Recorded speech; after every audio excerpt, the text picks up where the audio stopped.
Je pense que cette critique à outrance, Ouais. c'est pas bon pour la ville. Je pense que Agadir, c'est une belle ville. Ce qu'on peut y avoir, on peut pas l'avoir dans d'autres villes. Agadir, elle a tous les atouts du monde. Donc, en vrai, il faut juste que les gens se mettent à partager leur passion, je pense, et Agadir va démarrer, quoi. Il y a une architecte qui dit quelque chose d'Agadir qui est sympa. C'est Agadir, c'est la belle au bois dormant. On attend qu'elle se réveille. If you're down and out and you hurt real good,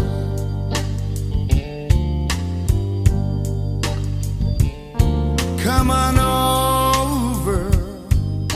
Moi, ce que je voulais savoir, c'est que vous, à la base, vous êtes un couple d'architectes, c'est Oui, ça? exactement. C'est ça. Et vous êtes lancé au galop. On s'est lancé parce qu'on est des passionnés de chevaux Ouais. et qu'on avait envie de partager ça avec d'autres. Il y a une autre famille, les Dréouches, qui sont nos associés. Ouais. Et donc on s'est mis ensemble pour cette... Donc l'architecture, c'est le métier et le cheval, c'est la passion. Alors dis-moi comment on atterrit en tant qu'architecte à derrière toi un club équestre. Comment c'est venu Alors, Comment ça c'est- s'est goupillé? Alors le cheval, c'est une passion de jeunesse. Mhm. Donc on a... et puis l'architecture, c'est un métier, ça nous fait vivre. Et là, c'est là où on passe nos journées. Mais c'est une activité à plein temps. L'équestre, les chevaux, ils ont besoin de vous tous les jours. C'est clair, bon, mais il y a des gens qui s'occupent de ça toute la journée. Ok. Il y a des moniteurs, il y a des palefreniers, il y a tout ce qu'il faut ici pour faire tourner la chose. C'est-à-dire que nous, on n'est pas obligé d'être là toute la journée.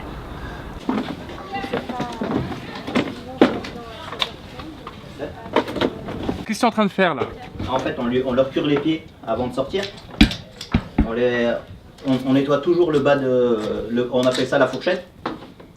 On nettoie en fait les pieds pour au cas où ils aient un clou, une pierre bloquée ou quoi que ce soit. D'accord.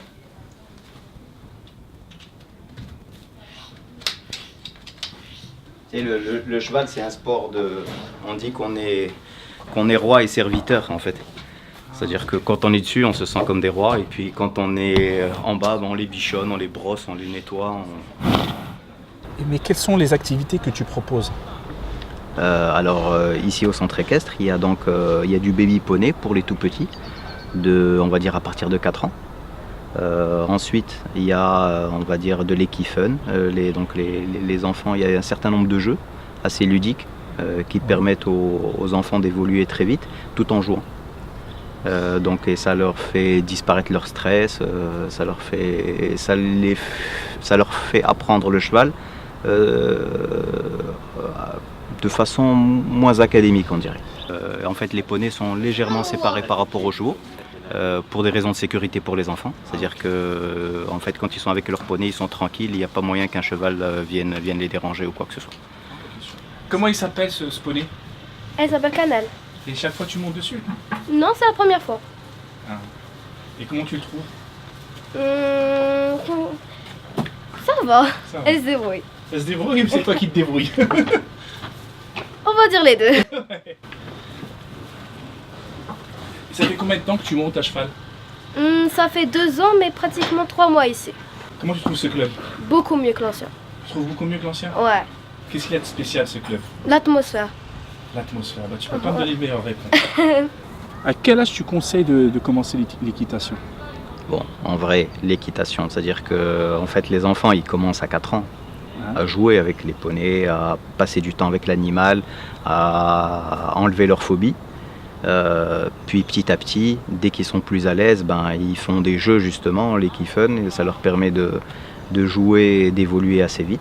Puis après, on passe au parcours comme vous voyez derrière moi. Donc à partir de 9-10 ans, ils peuvent déjà commencer à sauter. Donc ils sautent des petites barres bien sûr, Ouais. mais s'ils ont commencé à 5 ans, ils sont déjà très à l'aise à 10 ans. Et quels sont les bienfaits de l'équitation? Ouais, ils sont énormes. Le cheval, les bienfaits du cheval je pense, sont uniques. Les sensations et l'évolution des enfants avec l'animal, elle est impressionnante. Vous avez des enfants qui ne pouvaient pas approcher les animaux et qui en 2-3 semaines ne peuvent plus sortir du club. Donc ils sont là tout le temps. Donc dès que le contact est fait, dès que la peur de l'animal est partie, ben les enfants ils sortent plus d'ici. Ben c'est bien, moi je rebondis sur ça. Concernant les enfants en difficulté, dont l'autisme, j'ai entendu parler d'une thérapie qui pourrait les aider. C'est vrai ça, Oui, ça existe? oui. En fait, je pense que mettre des enfants autistes en contact avec des poneys, le cheval, je pense, absorbe énormément de l'énergie des enfants et permet aux enfants de se concentrer beaucoup plus. Sadri, c'est le moniteur du club. Il est moniteur diplômé. C'est l'un des seuls de la région. Et il a formé des générations de champions qui tournent actuellement à Rabat, à Casa, dans tout le Maroc. Comment vous détectez un bon cavalier dès sa jeunesse? C'est quoi les qualités qu'il doit avoir? Les qualités, c'est d'abord, il faut avoir un peu de courage, le courage pour monter. Oui. Et aussi, quand un cavalier monte sur le cheval, on essaie de regarder les points qui intéressent pour être un bon cavalier. Des points comme le tronc enlevé quand il fait le tronc enlevé la première fois, ou bien sa tenue de rêne et sa position. C'est là où on détecte. C'est comme les footballeurs. Tu vois un jeune qui tape le ballon le premier jour, tu sais qu'il va devenir un bon joueur. C'est la même chose. Reprenez le tronc enlevé. Activez, activez, activez le tronc.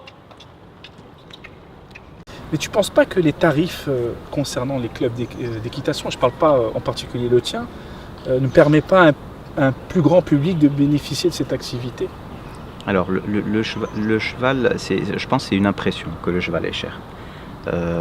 En vrai, vous avez vu les installations, il faut des chevaux, il faut du matériel pour les chevaux, il faut des employés qui travaillent jour et nuit, il faut des moniteurs diplômés, donc c'est un tout.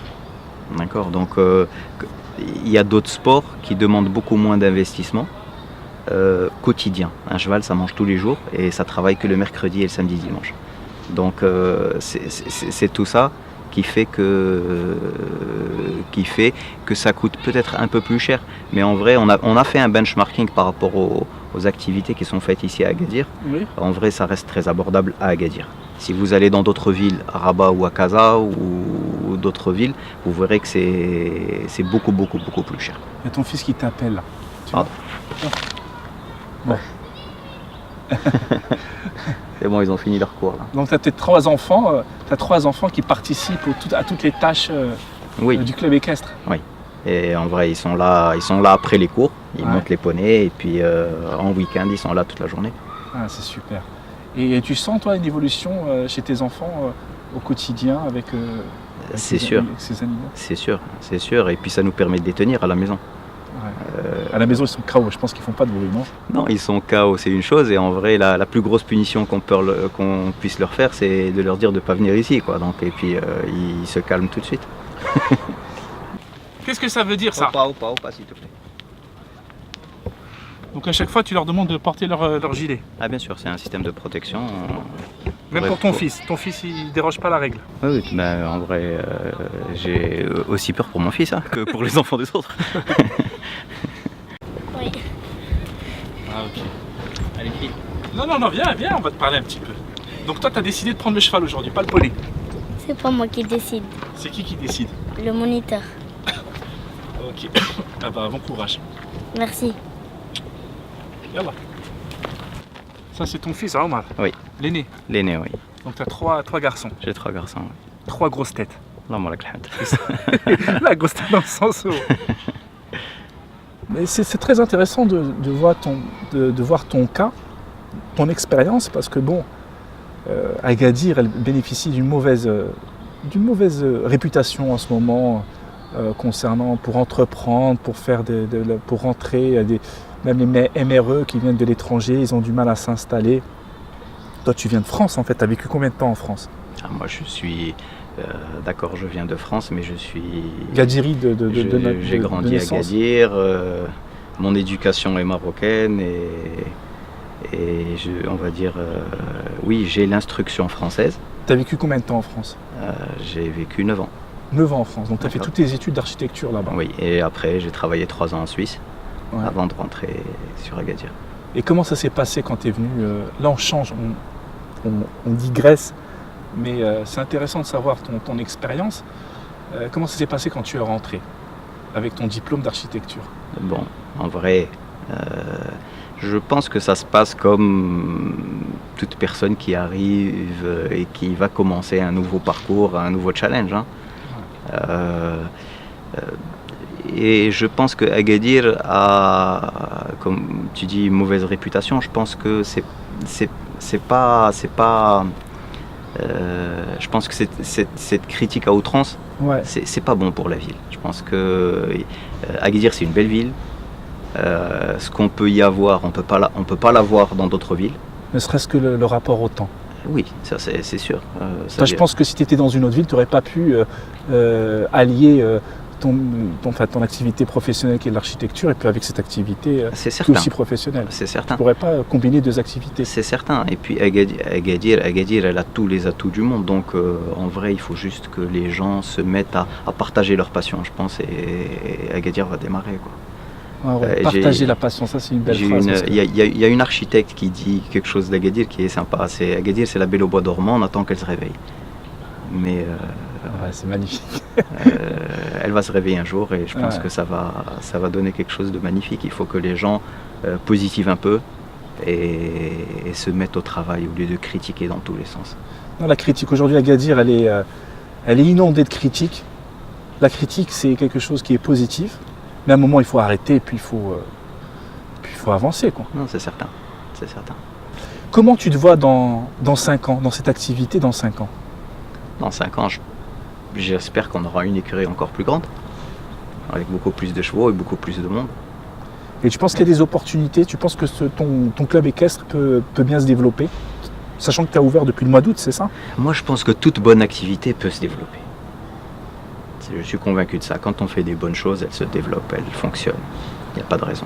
Moi, je suis tout à fait d'accord avec toi. Il y a un ami, je pense que tu le connais aussi, et qui marche très bien dans la restauration. Il m'a dit, à Agadir, qui a plusieurs plusieurs restaurants, il m'a dit, à Agadir, si tu as le produit, si tu as un bon produit, ça marche automatiquement.